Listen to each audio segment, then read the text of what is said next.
All right. Got a packed house. Love it. Love it. Thanks for coming today. Let's start every meeting as we do with the Pledge of Allegiance. I pledge allegiance to the flag of the United States of America and to the republic for which it stands, one nation, under God, indivisible, with liberty and justice for all. Okay, thank you. Please remain standing as we acknowledge anyone in our Rotary family that we should keep in our thoughts today. Anyone? I don't know the status, but I know Wayne Clinton had been in the hospital. Yes, sir. Surgery on Friday. Wayne Clinton had surgery on Friday. Okay. Oh, I think he's home. And we think that he's home. I'm hearing this from Okay. All right, wonderful. Any others? All right, take a moment and let's pass on to Wayne your good thoughts today. Okay, please be seated. A lot of guests today, so could use some assistance with the microphone if we could get some volunteers. Louis certainly could help. We have a visiting Rotarian, Dick Ross, South Pasadena, transferred to the club in July. Where's back there? Thank you, Dick.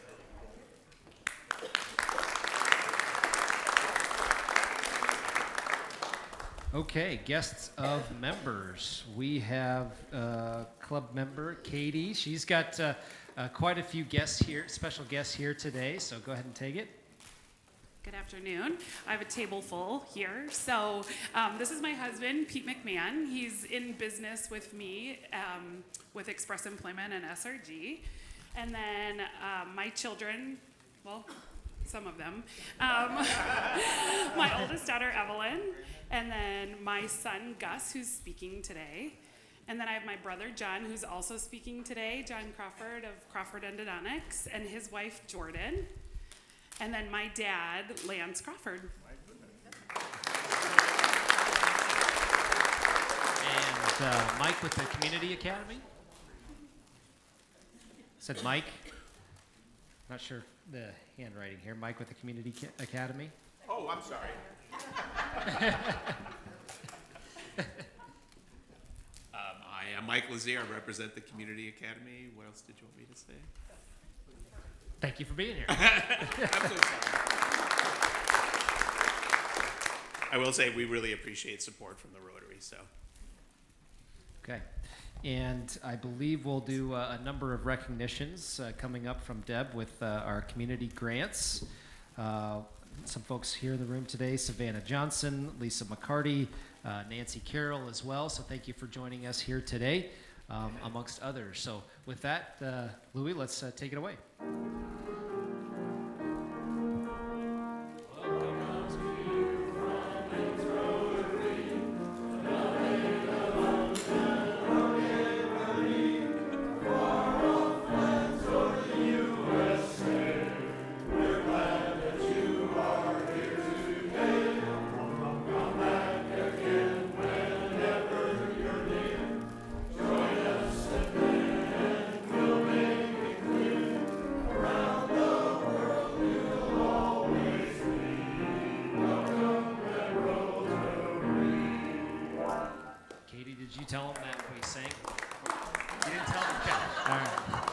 Sometimes it's good to give the kids a heads up that we're still a singing club. So very good.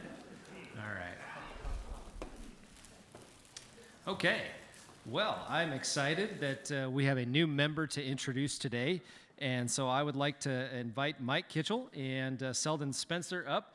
Selden is Mike's sponsor and is going to give us a little bit of information on Mike. So, thank you, Selden. Well, good afternoon. I think somehow or another, a lot of you probably already know Mike Kitchell, but at any rate, I'm going to rehash a little history. He actually graduated from Ames High, went to Iowa State University, ran on the track team, did cross country, and still is very involved with ISU athletics. But my interaction with Mike came through McFarland Clinic. And I came to interview in 1990, and after rather casual interviews in Des Moines, Mike was very enthusiastic about me joining McFarland Clinic, And so we have been partners at McFarland Clinic since 1990, both retiring just in the past year or so. Now, there's more. I want to cover three things. One is, when I came here, we all kind of divvied up our particular interests, but Mike developed an interest particularly in rehabilitation. And I was never really pretty persuaded that that was a great thing, but it is. And I think Mike deserves a great deal of credit for bringing that to Mary Greeley and to this community. Keeping people out of the hospital, not just taking care of them acutely, you know? So I'm very grateful for that. But little did I know, even when I arrived here in 1990, Mike was already on the board for McFarland Clinic. Now, McFarland Clinic is a physician-run organization, and he was on the board from 1988 to 2017, and he was president of the board from 1999 to 2017. And I can assure you there were many miserable events, litigations, and the like that Mike had to navigate with other people, and greatly appreciate it. But wait, there's more. Mike also took on leadership with the Iowa Medical Society, and actually was part of the board from 2005 to 2012, and then again 2014 to 2022. He was president of the Iowa Medical Society from 2009 to 2010. But wait, there's more. And this is the last one. But it is absolutely humbling to remember what Mike did in 2009, 2010. He traveled to Washington at least 6 times, testified at Congress, and was the hand with Grassley and Braley composing Obamacare. So he had a major role in healthcare.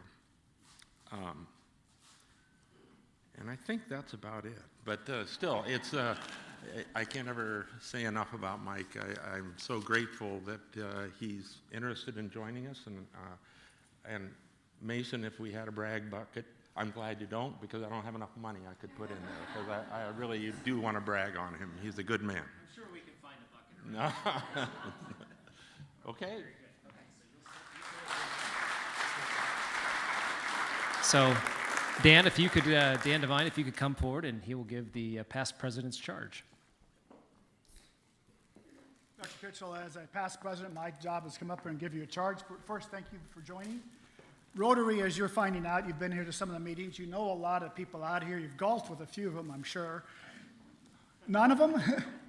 And, but our club is all about interaction.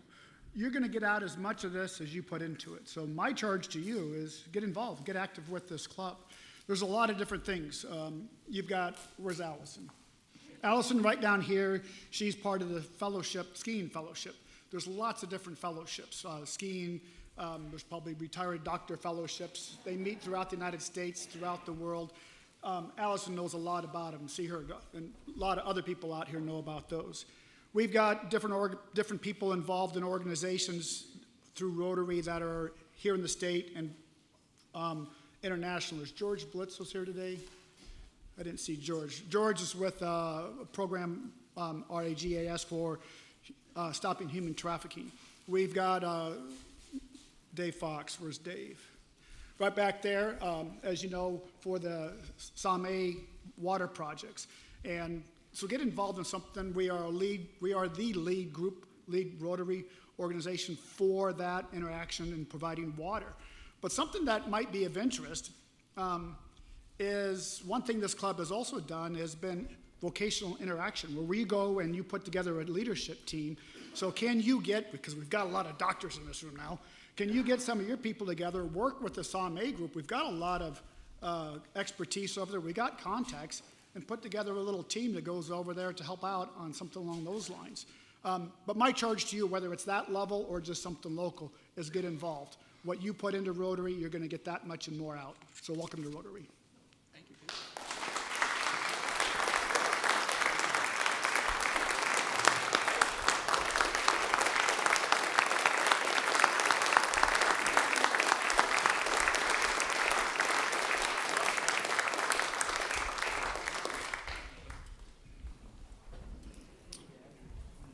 Welcome to the club, Mike.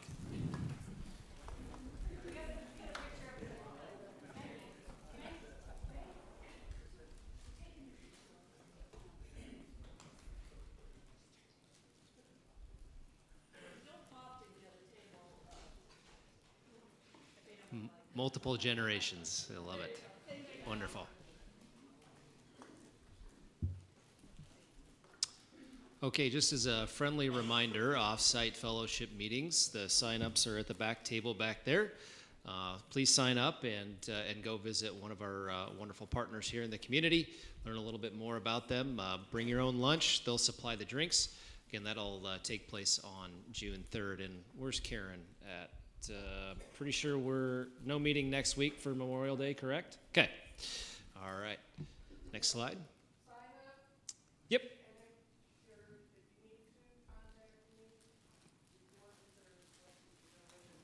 Okay.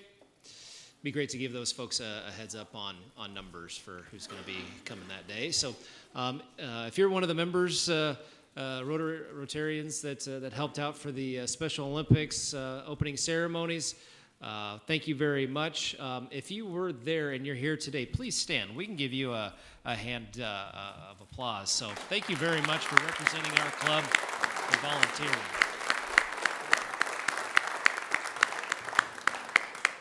And thank you, Roger, for helping lead those efforts as well. So, all right.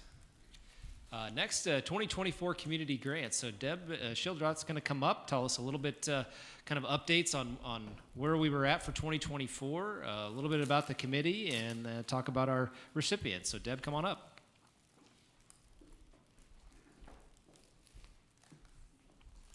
Thanks, Mason, and good afternoon, everyone. This is one of my favorite times of the year to share information about the community grants program. I think it's one of the wonderful things that our club does for the community, not only the agencies that apply, but then the recipients, the members of the community that get to enjoy the services and access the services that are provided by these organizations. I want to make sure I'm okay. So just a little bit about the community grants process. So there's $20,000 in our budget that's set aside for this particular use, and there is a committee that actually does all the work. So I do want to recognize the committee members, if you wouldn't mind standing as I call your name. So I'm going to start John Christie, Jean Cressy, Sheila Schofer, and Park Woodle. So thank you for your help in this task this year. So we received grant applications, and this year we did something a little bit different with the application. We're doing this in honor of the district governors who were from our club. So the banner on the far right, or your left or right, far east side of the room has all of the district governors listed from our club. And so we did this in recognition of their service and work on behalf of our club. We had a total of 21 applications and a total request of about $51,000. Remember, we have $20,000 to allocate. So of course, more requests than what we have available. And so I'm going to introduce each individual who's here representing an agency who's received funding. Each agency received $2,500 for a project that is briefly listed on the slide. And I will ask that you hold your applause until we've went through all 8 agencies, and then I do believe we'll have a photo, Karen, afterwards. Okay, so if those people want to stick around, that would be great because we want to get your photo. So I'm going to start with All Aboard for Kids, and Lisa McCarty is here if she would like to come up. And All Aboard for Kids submitted a proposal for adaptive fitness sessions. So here is your check for $2,500, Lisa, for your project. Thank you. It's okay. We'll get used to this. Ames History Museum, they submitted a proposal for ADA accessible outdoor tables. This is for their expansion with their buildings. So I have Savannah Johnson from Ames History Museum to come up and accept the check for $2,500. Thank you, Savannah.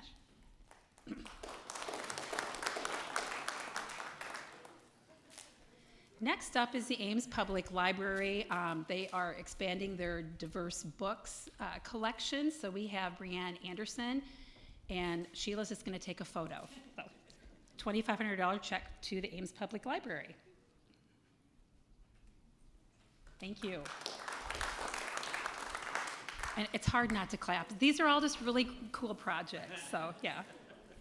The Community Academy is up next, and Mike Lazier is here, and the Community Academy does year-round programming for youth, and their proposal was needing funds to help offset registration fees for low and moderate income participants. So Mike, $2,500 for the registration fees. Right, thank you. Heartland of Story County, we have Nancy Carroll here representing this agency. Heartland, one of their services is Meals on Wheels and provides those meals throughout the county. And we have nifty transport bags that need to be replaced and liners that need to be replaced. So on behalf of Heartland, Nancy Carroll, $2,500 for the transport bags. Yeah. Overflow Thrift Store. I saw, is she here? Swanson. Sandy, there she is. Yay, come on up, Sandy.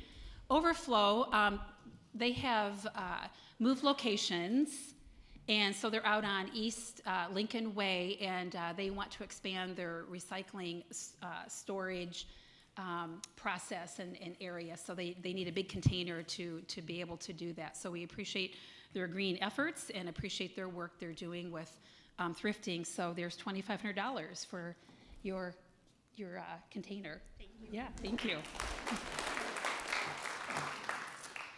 And Raising Readers, Christy Mayo is here to represent Raising Readers, and they are going to work on a community bookshelf project as well as training some volunteers. So $2,500 for Raising Readers. Thank you, Christy.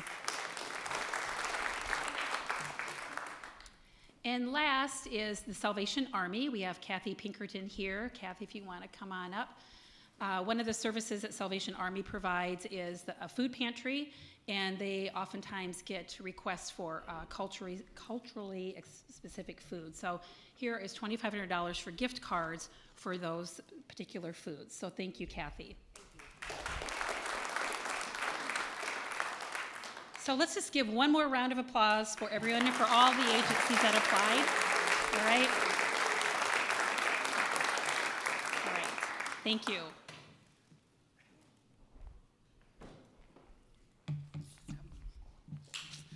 Well, it's my pleasure today to introduce our guest speakers.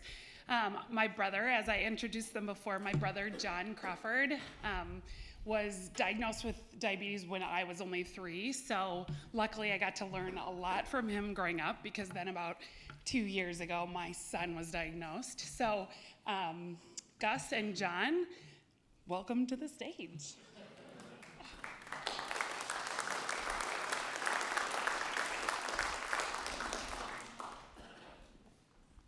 Thank you all for having us. This is really fun.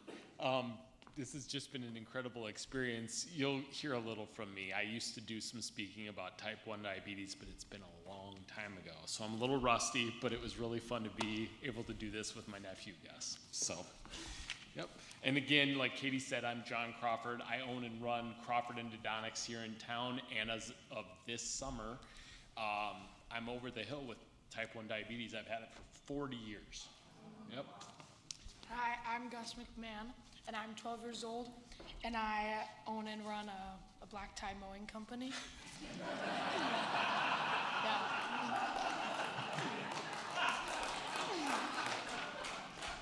Yeah. And then I was born in Iowa City, and I've lived in Ames for 9 years, and I've had diabetes for 2 years.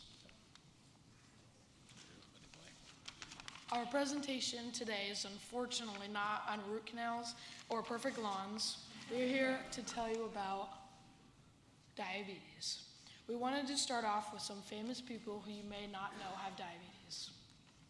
Former Chicago Bears quarterback Jay Cutler, pop icon and heartthrob Nick Jonas, current Baltimore Ravens tight end Mark Andrews, standout Baylor women's basketball player Lauren Cox, former Iowa State offensive coordinator Nate Shielhouse, famous Peloton instructor Robin Arzone, Poison frontman Bret Michaels, American actress Halle Berry, and then American actress Sharon Stone,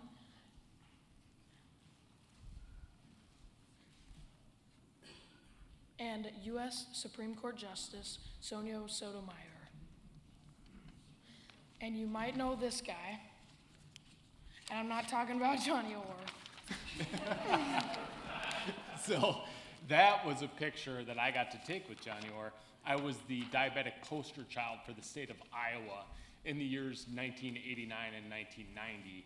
And I got to speak at clubs like yours all over the state of Iowa for a year. And it was a really incredible experience. In fact, my first speaking engagement, my very first one, was at my grandpa Russ's Rotary Club in a small cafe in Osceola, Iowa. So we want to start with what is diabetes. You know, the biggest thing is that it's a very serious disease. It happens when your body doesn't make enough insulin or it can't use it well. And insulin is a hormone that, for all of you, is made in your pancreas, and it helps the glucose get into your cells to be used for that energy. But if you have diabetes like Gus and I, your body doesn't make enough, or any for that matter, and so it doesn't use insulin properly. And it causes then high levels of glucose in your blood. It builds up there. It's called hyperglycemia, okay? High blood sugars. And not only do we have to worry about that, but we also have to worry about hypoglycemia. So if we overcorrect with too much insulin or too much exercise, which also brings your blood sugars down, we kind of have to constantly think and worry about both of those things. And so, you know, in your body, again, we'll make this quick, the food is digested, it's turned into glucose or blood sugar, blood takes that glucose to our cells, it must enter the cells, and it needs insulin in order to do that. But again, it can't get into the cells, so our body doesn't make enough insulin, or if you know, we don't tolerate that, and so that means that the glucose will build up, and once again, that's called hyperglycemia, high blood glucose. So there are 3 common types of diabetes that most of you all have heard of or know. Okay, the first is gestational diabetes. 10% of pregnancies are affected by gestational diabetes every single year. And so the placenta supports the fetus as it grows. What happens is sometimes these growth hormones also block the action of the mother's insulin to her body. It causes insulin resistance, so she can't use it properly. And so that makes it really hard for her to use the insulin. It really means that she may need up to 3 times as much insulin to compensate. And treatment when you have gestational diabetes is some of the common things that you'll hear me repeat. Exercise, good diet, sometimes you need to take injections as well. So then the 2 that you guys have heard the most of though are type 1 and type 2. I'll start with type 2 diabetes. 90 to 95% of all people with diabetes have type 2. That's a lot, okay? It's usually known as adult onset diabetes. It's most common in people over the age of 45, but like you'll hear about type 1 diabetes, it can happen in all ages. And the increase right now in the number of children with obesity has led to a really big rise in type 2 diabetes in younger children. But the biggest differentiator, the biggest difference between the two is that with type 2, your pancreas produces insulin, but not enough, okay? There's no complete cure. Again, diet, exercise, sometimes you have to do injections or oral medications, okay? Type 1, so Gus and I, we're gonna focus on that a little bit more today. Of the 38 million Americans with diabetes, just 2 million Americans have type 1. Okay, that's roughly 5 to 10%. Again, it's most commonly referred to as juvenile diabetes, but like type 2, it can develop in any age. One of my best friends was diagnosed at age 38. My youngest daughter, Gretchen, has a person in her class that was diagnosed at age 1. It can be anywhere, okay? And what happens is your own immune system makes the beta cells in your pancreas those are what create your insulin, okay? But our bodies treat them as foreign invaders, and then it destroys them. And so now our pancreas, they don't make insulin anymore. So today, again, we're gonna focus on those. And really quickly, how many in here either, and you don't have to, I'm not gonna embarrass you, have type 1, type 2, or know somebody with diabetes? Yep. Life can be normal, but it requires constant attention. To manage our lives, me and John have to be mathematicians every day. The equation involves counting the carbohydrates we put in our mouths, factored with our current blood glucose level, factored with our level of physical activity, factored with the amount of insulin we've injected, and the equation goes on and on. Luckily, it's easier to do today, and we're going to talk a little bit about that, but we have to start with the invention of insulin. For real though, it is still considered one of the greatest advancements in the treatment of any disease. And it was actually in 1921. They used to use insulin from cows and primarily pigs, okay, to treat people. But then in 1978, they basically engineered the first synthetic insulin for humans, and that wasn't commercially available or sold until 1982. Believe it or not. Yep. So before 1920, though, if you had diabetes, you died. And that was made very crystal clear to me. My very first diabetic educator, Charlene Freeman, she's the best. Every time we went in for a visit, she told me that. So I got it. And, luckily by the time I was diagnosed, certain death was avoidable. So that was good. That was very good for me. So the old way, this was when I was growing up. I would prick my finger 10 times a day to check my blood glucose levels. And then I and my mom or dad or whoever was around, we would calculate the amount of insulin I needed for meals. And then I'd take basically 4 to 10 injections a day. And so those would be mostly short acting. That's called in diabetic lingo, that's called your bolus, okay? You need those to cover your meals and your snacks, okay? But then there was also long acting insulin.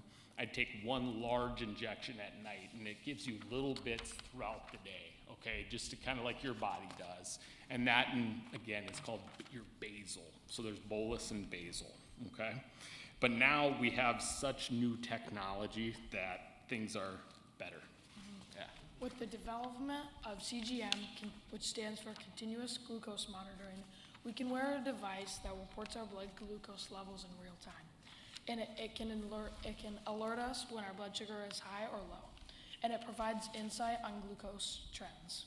A CGM inserts a small sensor directly under the skin, and it's usually on your belly or your arm. A thin tube or cannula pierces the top layer of skin and measures glucose in the interstitial Nailed fluid. it. Most people who have a CGM use it for the convenience and elimination of finger pricks. I can also look at my phone or Apple Watch at any time and know my blood sugar. Also, my mom and dad can see my blood sugar and get alerted when I'm high or low. I can share my blood sugar to anyone who's caring for me. For instance, my school nurse, Julie, always is looking at my blood sugar. And my uncles can watch my blood sugar anytime. And then, yep, you go, bud. I change my CGM every 10 days. When I put a new sensor on, I have to wait 2 hours for it to warm up. So I can't immediately see my blood sugar. Then I have to go back to finger pricks. Yep. So we still do that, but not nearly as much as we used to. And then the next and best thing is insulin pumps. Oh, Katie, I didn't know you used my picture there to the left. I appreciate it. Thank you. That's a little embarrassing. All right, so with the development of, yes, basically that's more like it. So, but no, with the development of insulin pumps, you know, we can wear a piece of hardware, and that's programmed to deliver the insulin. Again, I talked to you about bolus and basal. Okay, so all day long it's giving us the basal. If we need something to eat, we can calculate and take the bolus. And it basically eliminates the injections. You know, we still have to take an injection when we have to change our insulin pumps, but other than that, it's become much, much better. Yep. And basically these two devices, believe it or not, they've worked it out so that they can work together, okay, which is incredible. So he talked about the CGM, the continuous blood glucose monitor. I talked a little bit about the pumps. Most pumps have tubing. Okay, so you have to wear it. It has the tube with the cannula that gives you the insulin. Gus and I chose to do what's called the Omnipod. It's the one pump that's out there now that is adhesive. Okay, we have to change it every 3 days. But that little boy up there, he has a CGM, which is the smaller one off to the left, and then he has the Omnipod, which is over to the right, and that's his insulin pump. So you can see Gus and I have ours like this. He's got a CGM on there too. But I chose to do this because I had 3 little kids that climb all over me, and it was nice not to have to pull the tubing out all the time. But the nice part about it is the CGM, they're Bluetooth, okay, together. So if the CGM is going up, it'll talk to your pump. The pump will give you a little bit of insulin if you need it because it sees the trend, and it just makes our life a lot easier. Yeah.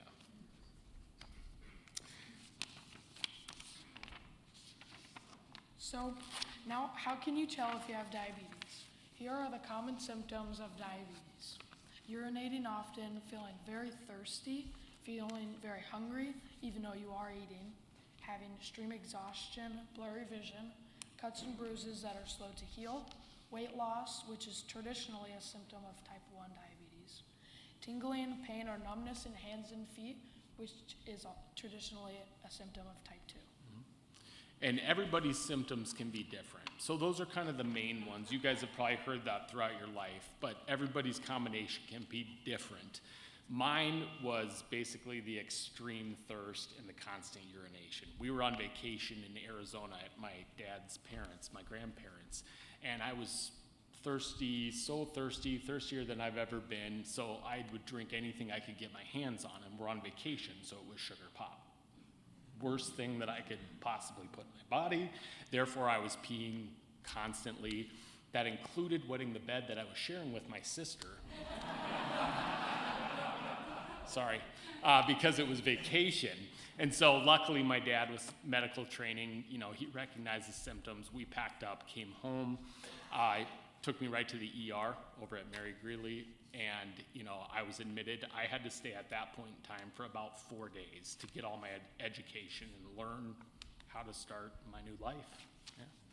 And my symptoms showed up in the summer of 2022, and I was at the George Niang basketball camp, and I had not been feeling well for weeks. I had been nauseous, had been losing weight, and I was really thirsty. I had not been eating healthy food because I'm a kid. And so it seemed normal for a few weeks. But then when my mom picked me up from the basketball camp to take me to a hockey camp, it clicked for her. She took me right to my Uncle John's house where he pricked my finger. My blood glucose that was so high that on the monitor, it just said the word high, which means my blood sugar was over 600. And a normal person's blood glucose level is 80 to 120.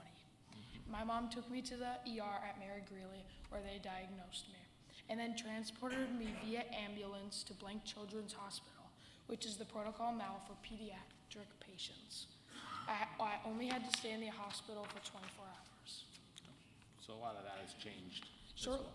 Shortly after both John and I were diagnosed, we got back to living a normal life. The one cool thing I wanted to tell you about is a week-long summer camp at the YMCA campgrounds in Boone, Iowa, for kids with type 1 diabetes. Kids from all over the country come to Boone, Iowa to attend this camp. This is called Camp Herco Hollow. It's just like normal summer camp, but with a few differences.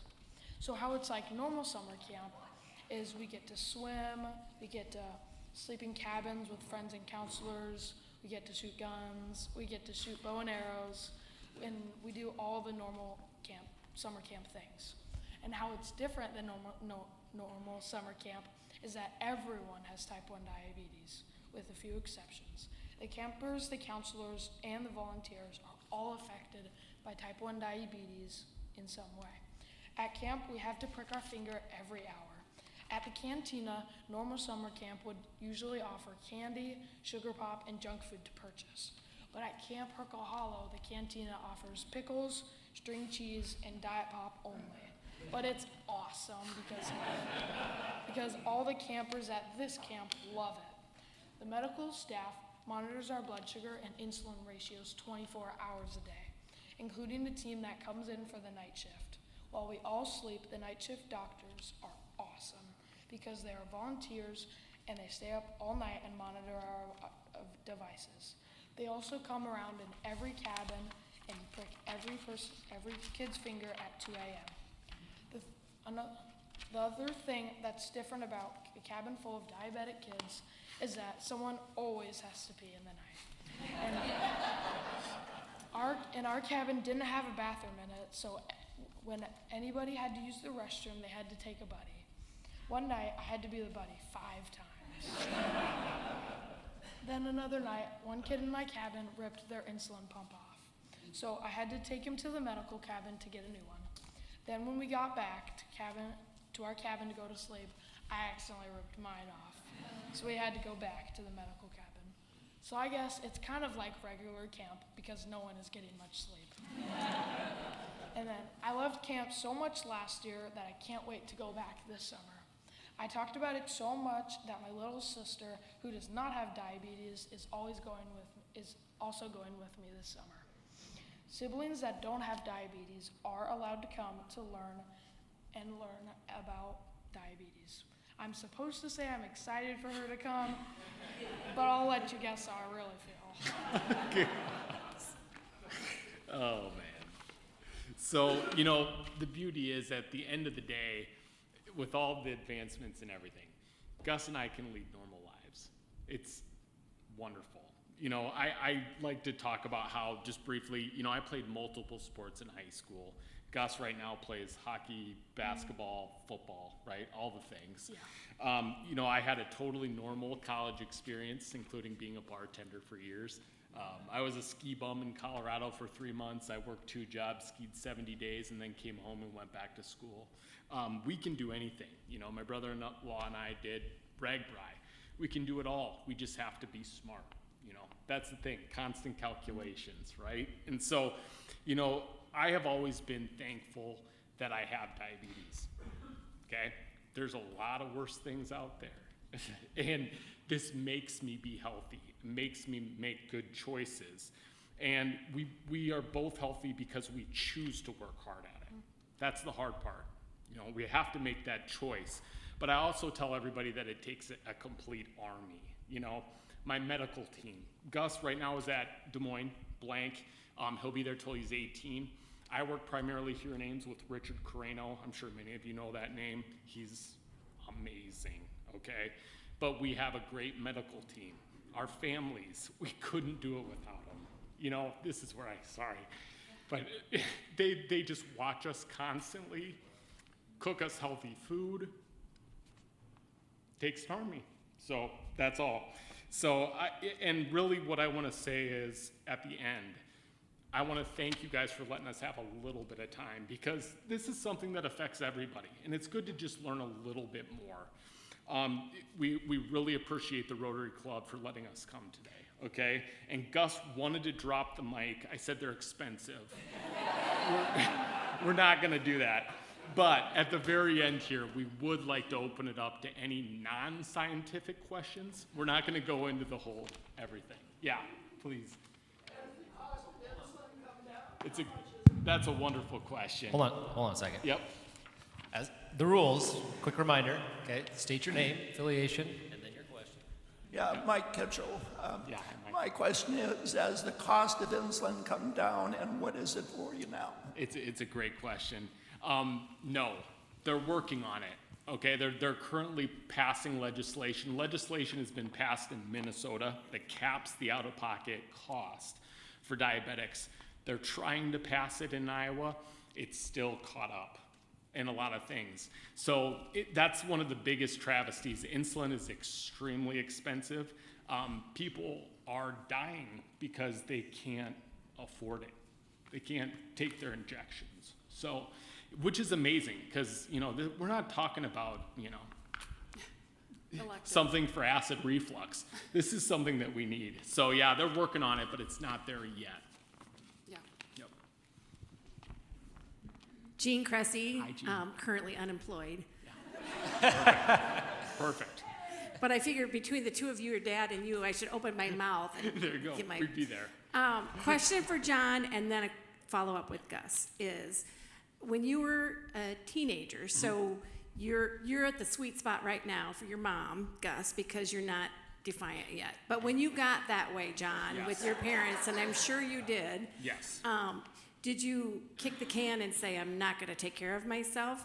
And if you did, what advice would you give Gus? Because he'll be coming up to that. It's a great question. Luckily, no, I never did. I just was determined that I was going to take control of it myself. The story I tell my mom, we're in the hospital for 4 days, and they teach you how to give injections on orange peels first. And then, she gave me the first injection, and I saw how it affected her, and I said, that was it. No more. So I just took it from then on. And I just never, we know how it feels to be really high and really low, and it's not very much fun. And so I just chose to stay the course and not ever get to that point. And I know for a fact he's gonna be the same because he's taken this just head on. So I don't even think I have to give him that advice. Yeah, which is nice, so, yeah. Park Woodle, I'm unemployed also Yes. from real estate. So thank you both, and thank you all for sharing. Yeah. I have type 2 Yes. Since 2011, and you have explained it better and more thoroughly than many diabetic counselors, doctors, and a group in Des Moines that I go to. So thank you for a very thorough and very enjoyable presentation. Thank you. Appreciate it. Yeah.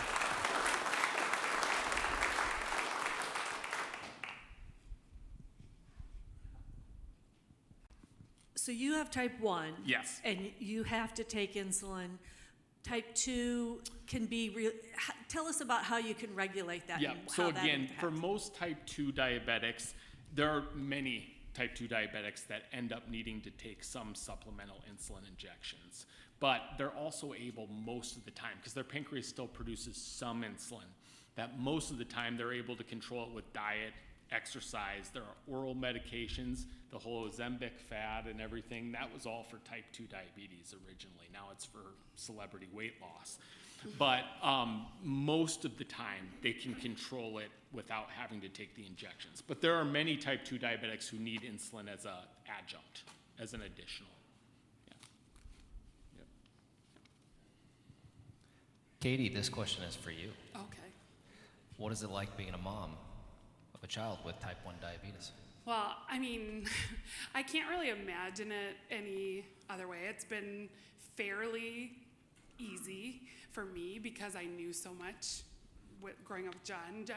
John's my older brother, and then we have another older brother as well. So John and I were closest in age and personality and everything else. So we spent a lot of time together. and then went to college together, and then stayed living in Iowa City together for as long as we could We're before a we could team. punt, adulthood. So anyway, so yeah, I mean, I think easy is a relative term, but for me, I had the education about it, which is kind of another reason we got to leave the hospital so early with Gus, because it's such a math, it's so much math, and they talk about their devices, but when you first go home, even Gus at this day and age, insurance won't cover those devices for 3 to 6 months to a year. So we did all the injections, the day after we got out of the hospital, he had swim lessons, and we learned that day that swimming can take Gus from his blood sugar being 300 to 80 in 15 minutes. So everything affects people differently, but for Gus, swimming, whoa, it's like major. So, but then even once he got his devices, kind of a side note, but once he got his devices, they don't register in the water. So there's lots of pieces to it. There's kind of constant monitoring. And then again, the insurance piece, which I don't have all the facts on, but it's a really interesting situation. I mean, luckily we feel very blessed, my husband and I, that we can afford these things, and John as well, and his family. But he needs his insulin pump. He changes every 10 days. No, I'm sorry, every 3 days. We fill that with insulin, so we have to buy insulin as well. Those are roughly, I think with insurance, we pay $900 a month for his insulin pumps. And then his CGM, which is their constant glucose monitors, they change that every 10 days, and those are, I think, $100 a piece. Yeah. So, and Gus is 11, so he rips them off constantly. And and that's fine with me because I want him to be a normal kid. So, and can't reuse them when you rip them off. So, and you can't reuse any of the insulin inside the pump or any of that. Because his very first day with his pump, he went to basketball. And we even we put a band around it. We're like, oh, we're doing all the amazing diabetic parent things. And it ripped off at his first basketball practice, and we had just put 150 units of insulin in it. So anyway, so the insurance piece is a roller coaster, but, we're so lucky with all the technology and all the things, and the CGM changed my life because we were getting up at 2 a.m. They make you get up with your child, set an alarm every, 2 a.m. You always go in and prick their finger. Yep. And then, as soon as he got his CGM, I can just look at my phone in the middle of the night. So, or an alert will wake me up if he is going low. So that's been wonderful because then, we can leave him for a little bit of time too. My husband and I last year, after he had it about a year, we were able to go on a trip that had been planned by our work. And so he stayed with John, and then he spent a little time with my other older brother too, and they can have it on their phones too. So it's made it's easy being his parent. It's incredible. Yeah. The technology has been beautiful. Now, as far as other advancements, briefly, they're not anywhere closer to a cure. But luckily, with the advancements in technology, and they're still working on stuff, we still believe that someday we'll get there. But hopefully in our lifetime. Katie, you're going to be traveling internationally next Wednesday. Wednesday. So how does that impact it? How has this impacted? Yeah, a little extra forethought. He'll have a whole medical bag that he'll get to take on the plane that doesn't count. So, but again, the insurance piece has been tricky. I have to go to the pharmacy right after this because they don't give you any extra of any of your, we have extra insulin. I think, Don, you do too. Oh, yeah. We don't have any extra Omnipods or Dexcoms. So, I do. Okay, thanks.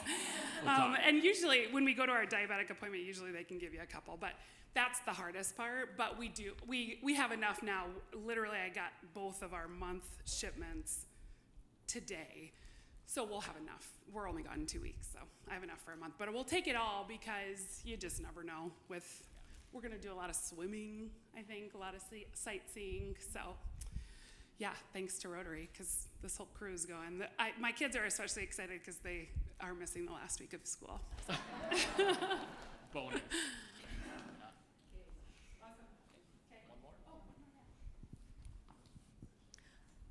Lynn Carey, also unemployed, but happily so. And Sheila gets to do it all now. This is the best Rotary program I've ever been to, and there have been some awesome, amazing ones. Thank you both so much. Thank you. I can't imagine being as poised and as good a public speaker ever as you are at your age. That's amazing. You did great. This may not be a fair question, but what about the people who don't have good insurance, who don't have good support, and don't have good math skills? Great question. It's a great question. I think the one really good thing is the capped insulin legislation did go through for Medicaid and Medicare patients. So, for instance, I have a gal that used to work for me. She's a single mother, so she gets some more assistance financially and medically. And then I believe she was on Hawkeye insurance. And she had the same 2 devices, she's type 1 diabetic, and everything was covered. So luckily there are really nice programs. And then one of the things Gus didn't even chat about, but Herco Hollow, everything's donated for the week, which is incredible for these kids. All the insulin. And then it's kind of an expensive camp to go to, but the Lions Club of Ames just called us last week. They're paying for half of Gus to go. And a couple of them. And other students, from Ames, the Ames area. But the calculation piece is what, the management of it is what I think would be the trickiest. Because if people didn't grow up like this, my parents, we all knew how to care for John. We all really lived the same lifestyle as John. So it was really easy for me to then, now we all do that, me and my kids and husband. So, I can't imagine what it must be like for families who have no knowledge, no support. Because really we eat a lot of healthy food too, which tends to be more expensive. It is. So, Yep. So we're lucky. There's a lot of people that aren't. That's a great question. Yeah. Yep. Awesome.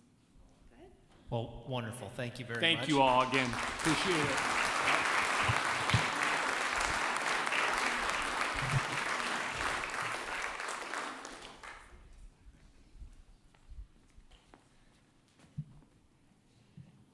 Yeah, I have to say, great presentation, John, you did well, but Gus, 11 years old, standing up on stage in front of all these people, well done, well done. And just so everybody's clear, so you're headed off to Singapore on behalf of Ames Noon Rotary at the Rotary International Convention. So best of luck with that flight next week, and I don't envy you going on, going off on Wednesday, very long flight. So wonderful family. Thank you so much for bringing your beautiful family here today to talk about this very important topic. And Karen reminded me there are some shirts on the table back donated by Georgia Bloom. They're free. I believe they're size XL. So if you want some Rotary branded swag for your closet, please grab that on the way out. And as we always do, all of our guest speakers, we have them autograph a book as a sponsor of Raising Readers. This will go to a child at their 2-year well child check, so please have your family autograph those for us. And the grant recipients as well, so we've got books for everybody. So and I believe Allison would love to get a picture too. So all right, with that, we will close for the day with our 4-way test of the things we think, say, and do. Is it the truth? Is it fair to all concerned? Will it build goodwill and better friendships? Will it be beneficial to all concerned? Have a great day.